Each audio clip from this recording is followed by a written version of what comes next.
আচ্ছা, মা বোন নাই কার কার ঘরে একটু হাত তুলেন তো দেখি।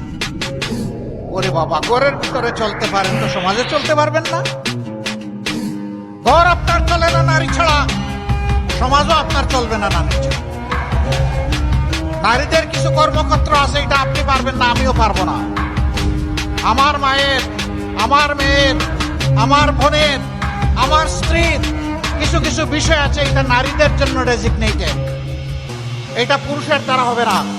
সেই কাজ কে করবে?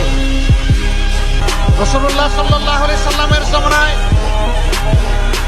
প্রত্যেকটি যুদ্ধে নারীরা অংশগ্রহণ করেছে। যুদ্ধের চাইতে কঠিন কোনো কাজ আছে?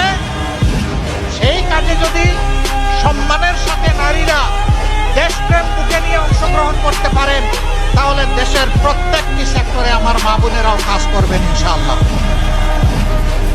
এখানে আমরা দেখব না কোন নারী কোন ধর্মের, এখানে দেখব কোন মা বোনটি কোন যোগ্যতা, তার যোগ্যতা অনুযায়ী সম্মানের সাথে তার হাতে কাজ তুলে দেওয়া হবে ইনশাআল্লাহ।